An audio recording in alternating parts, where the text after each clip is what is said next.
شوفوا معايا خوتي هذا الشيخ المغربي عبد الله النهاري ومن لا يعرفه اشنو كيقول على المغاربه والجزائريين. اسمعوا مزيان هذه الهضره هذه. العالم يتجه نحو التكتل سياسيا واقتصاديا في كل منطقة في هذه الأرض، حتى ولو لم يكن يجمعهم دين أو لغة. المهم هذه رساله حتى لذوك الجزائريين، بعض الجزائريين اللي كيقولوا لنا انه راه الشيوخ المغرب وكذا وهذه راه ما كيهضروش وما كيدير. حتى بعض المرات كندير شي فيديو مثلا ديال شي شيخ جزائري وكان يعني كيهضر مثلا على العلاقه ما بين المغاربه والجزائريين وكيكون كيهضر بهضره زوينه، كيقول لي شوف الشيوخ ديالنا حنا زوينين وانتم ما زوينينش. هو هذا شيخ مغربي والجزائريين تقريبا كاملين كيعرفوا الشيخ عبد الله النهاري. ما كاينش شي جزائري اللي ما يكونش كيعرف الشيخ عبد الله النهاري. واسمعوا الهضره ديالو. لكن تجمعهم المصالح المشتركة، فإذا غاب الدين عن مجموعة من الناس فلن يغيب العقل عندها، ومقتضيات العقل والحكمة تقتضي أن نتعاون دائما فيما نتفق عليه، ويعذر بعضنا بعضا فيما نختلف فيه، نؤخر المختلف ونوجه جهودنا ونحشد طاقاتنا من أجل أن نعمل في منطقة المشترك. مع الاسف الشيخ والأستاذ عبد الله النهاري لا هما ما كيشوفوش داك الشيء اللي ما مختلفينش فيه. كيمشيو ما يركزوا غير الحوايج اللي فيهم الاختلاف وحوايج اللي كيديروا الفتنه، حوايج اللي كيديروا الصداع. هادشي على من كيركزوا. اما الحوايج الزوينين عمرهم ما كيركزوا عليهم. دائما كيمشيو لحاجه خايبه. بحال مثلا فاش كيكون المغرب مثلا انا نهضروا على المنتخبات الناس، مثلا شي منتخب مغربي ولا شي فرقه مغربيه كتمشي للجزائر ولا فرقه جزائريه كتجي للمغرب، كيركزوا غير الحوايج. لا واه الكرسي مقطع، لا واه ما وكلوا ما عطاوهم الفرماج، لا واه عطاوهم. علاش كتفهم؟ ما فهمتش بنادم علاش كيمشي لهاد الحوايج هادو. شوف ما هو اعظم، شوفوا ما هو ارقى من هاد الهضره هادي.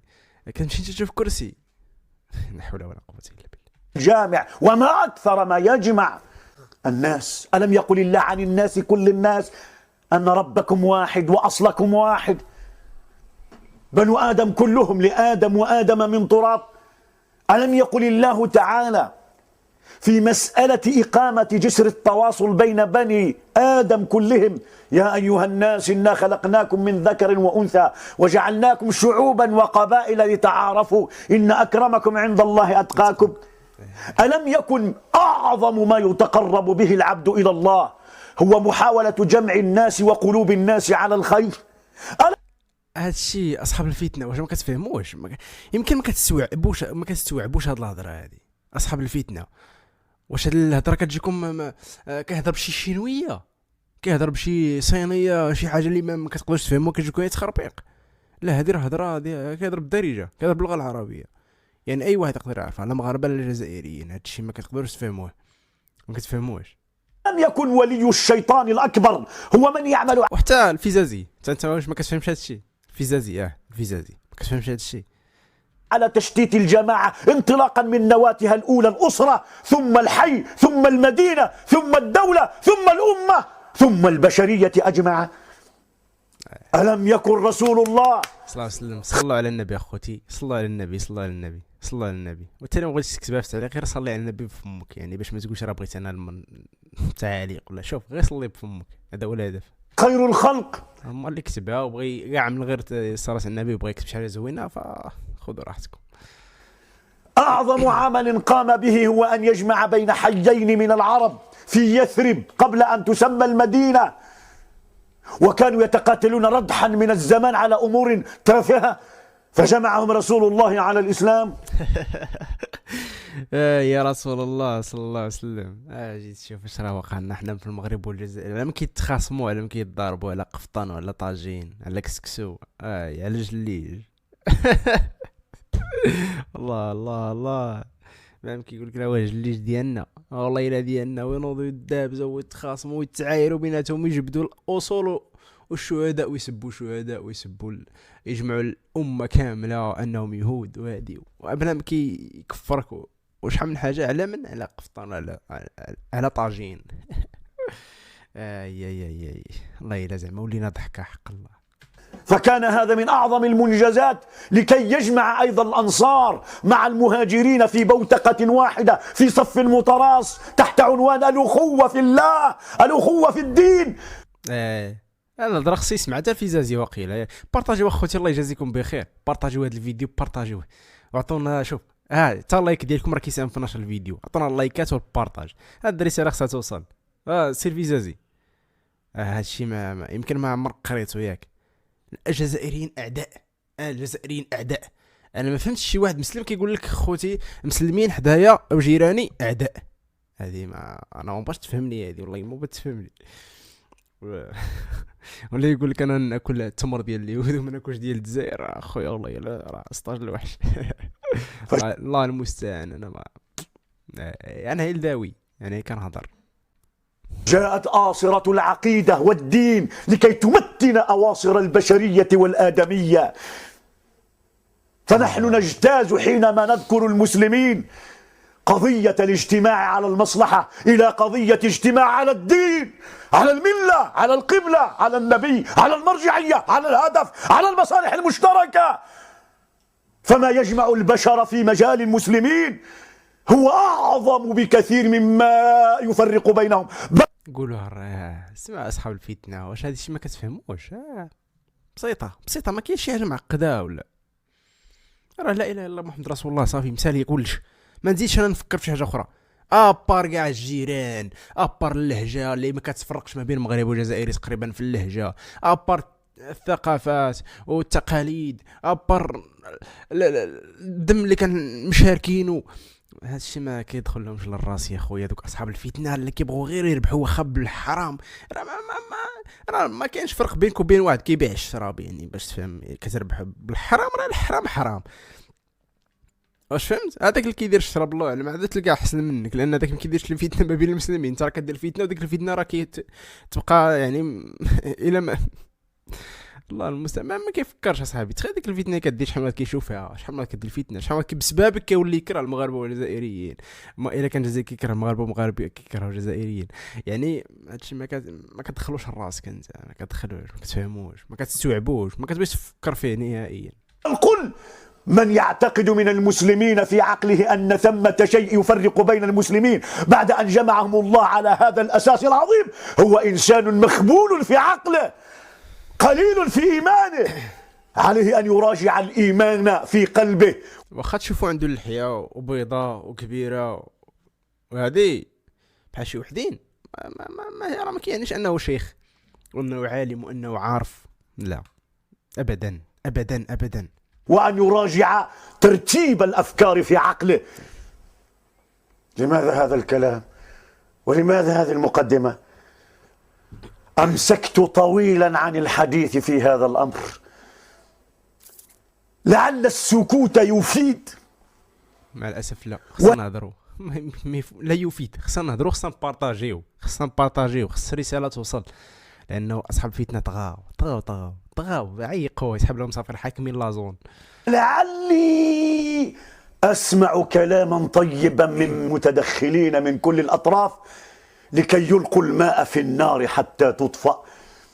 لكن لما رأيت أن أغلب المتدخلين جانبوا الحكمة والصواب، ثم صاروا بدل أن يلقوا أواني المياه في النار المستعرة يلقون بنزينا لتزداد النار اشتعالا، فهذا الأمر لا. سبحان الله، هضره والله الا الهضره اللي كيقول كتجيني ديريكت لذاك السيد.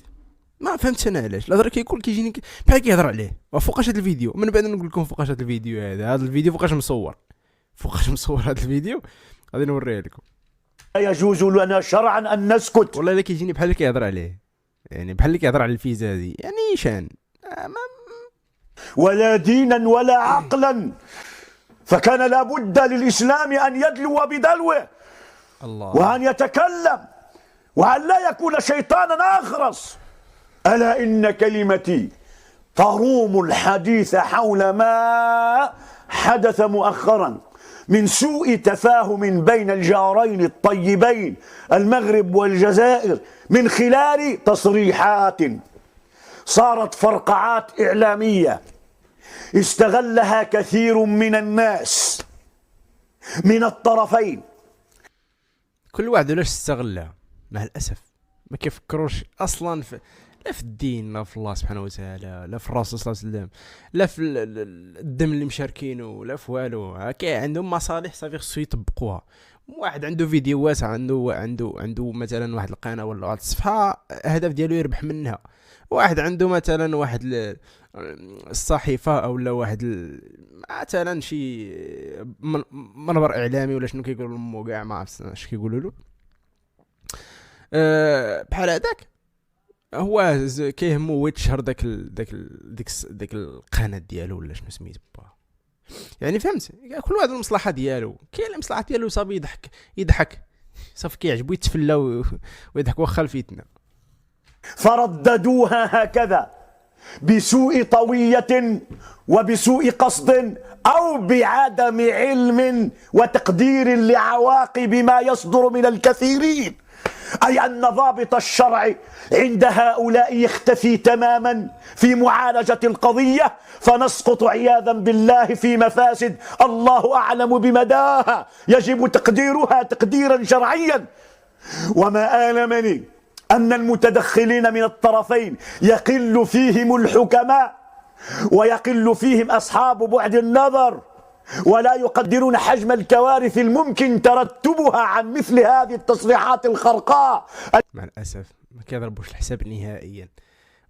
شوف بسبب ذاك الحساب اللي ما كيضربوش، فين وصلنا دابا حنا المغاربه والجزائريين. حنا المغاربه والجزائريين شوف فين وصلنا، كيفاش ولينا كنشوفوا بعضياتنا، كيفاش ولينا حاقدين على بعضياتنا. بطبيعه الحال ما كنهضرش عليا انا ولا كنهضر على هذوك اللي عقلهم صافي وعارفين الحياه كيفاش غاديه، وعارفين شكون اللي عنده مصلحه من هذا الشيء وشكون اللي مستافد من هذه العداوه. فهمت؟ الجوفاء التي تزيد نيران الخلافات اشتعالا. بل إنني أرى أن ثمة مواقع إعلامية في الإعلام المرئي المسموع المكتوب دخلت على الخط، وكانت تريد أن تستغل الحدث من أجل أن تبيع وتشتري. أفي الدماء يباع ويشترى. الله الله الله، أفي الدماء يباع ويشترى. أفي مصير الأمة يباع ويشترى. بحال ذاك واحد المغربي اللي كان ساكن في الجزائر، هذا مغربي كان ساكن في الجزائر، يعني من بعد ما مشى من الجزائر جا للمغرب بغى يرجع للجزائر، ما خلاوش يرجع. مش ما خلاوش يرجع، صافي كان قالوا له بانك لا رجعت غتشد في الحبس. يعني صافي هو عرفها، لدرجه انه سمعت بانهم مشاو الزوجه ديالو بغى يطلقها حيت هي جزائريه، هو مغربي، بغى يطلقوها معاه. يعني كيقول لها طلقي منه، لان داك السيد راه داك السيد بحال اللي كتقول له راه يعني كيقول لك شكام ولا شنو، بحال اللي كتقول زعما جاسوس. هو كيقول لك والله ما جاسوس، انا راه عادي بلا عادي، كنمشي نخدم، كندير التجاره ديالي، كنجيب نشري من المغرب ونمشي للجزائر ونبيع. قال لك والله ما جاسوس ما حتى لعبه. تبارك الله مزوج بالجزائريه، وقيل عنده شي جوج وليدات لبنيه يمكن. قال لك في التالي كيمشيو عندها كيقول لها طلقي منه ولا غادي انت تكوني مشاركه معاه. هادو يعني هو انا كنقل لكم الهضره، كيقول لك هادو بوليس بحال كتقول البوليس ديال الجزائر، مشاو كيقولوا لها طلقي منه، ودابا راه طلقات. شوف يعني حقاش هو ما يمكنلوش يمشي للجزائر، وهي يمكن ما بغاش تمشي للمغرب، ماشي زعما حيت ما كتبغيش المغرب، وانما ما سخطش بلادها ولا ما عرفاش بيناتهم. في التالي صافي يمكن قال لك راه كنا رافعين هو قضيه الطلاق وهذه سما صافي حديت انا ما زدتش تفرج، ما زدتش تبعت القصه. يعني شوف كيفاش وصلت القضيه. يعني بنادم كيفرقوه ما بين هو وولادو على ود شنو، مع العلم انه كيقول لك انا والله ما جاسوس، انا ما هو انا هي سيده بنادم عادي، انا هي غادي كنخدم وصافي. الله المستعان. أفي قضية حسن الجوار يباع ويشترى؟ لا لا لا لا، لا يمكن أن نصير تجار حروب، فتجار الحروب معروفين إن هدفهم عياذا بالله هو أن يسوغوا لأنفسهم بيع السلاح من أجل التدمير، وإن أخطر سلاح يوصلك إلى سلاح النيران الحقيقية الألسن التي تتقطر سما زعافا. جاني العقلي عاود والله الا شوف في البلاصه عاود جاني العقلي ذاك في البلاصه جاني العقلي فهمت سبحان الله والله كنحس بحال كيهضر عليه. مع العلم ان هذا الفيديو فوقاش اخوتي تبارطاجا فوقاش حطوا الشيخ عبد الله النهاري عرفتوا فوقاش و 12 سنه دابا و 12 عام باش تحط هذا الفيديو في 2014 وقيله 12 عام و 12 عام عاد نوريكم اخوتي بلاتي نشوف والله لا تقر يا شوف باش تسيقوا كاين اللي ما يسيقنيش هانت شوف شفتوا 12 عام 12 سنه باش تحط هذا الفيديو هذا اللي ما تيقش انت اسمحوا لي الشيخ عبد الله النهاري رساله للمغرب والجزائر شعب واحد يا حائر. هذا هو العنوان ديال الفيديو. الله المستعان والله لا شوف هذه الهضره هذه والله الا في الاصل ما خصناش كاع نوصلوا لها ما خصناش كاع اصلا الشيخ ما خصناش كاع اصلا نهضروا على هذا الشيء والله لا ما خصناش نهضروا عليه ولكن مع الاسف خلاونا شي وحدين بزز منا نهضروا. الله المستعان هذا الشيء صعيب والله لا صعيب. خوتي ما شنو بالكم في هذه الهضره هذه عطينا الراي ديالكم في التعليقات اش بان لكم كل واحد يعطينا الراي ديالو. المهم الا عجبكم الفيديو ديروا لايك ما عجبكمش الفيديو ديروا ديزلايك باش نعرف الناس اللي ما عجبهمش الفيديو وكتبوا لنا في التعليقات الاراء ديالكم. بطبيعه الحال من الاحسن تكون باحترام وتكون يعني كل واحد كيعبر على الاخلاق ديالو والطريق. شوف تعليقك راه كيبينك شكون انت وتربيتك شكون انت. السلام عليكم يعني انا قرات تعليقك نعرفك شكون انت. هادشي اللي كاين. على اين شكرا بزاف لكم نتلاقاو ان شاء الله في شي فيديو اخر. شكرا بزاف للشيخ عبد الله النهاري. المهم القناه ديالو عبد الله النهاري راه معروف كتبوا عبد الله النهاري يطلع لكم القناه ديالو اللي بغاه. هادشي اللي كاين. استودعكم الله والسلام عليكم ورحمه الله وبركاته.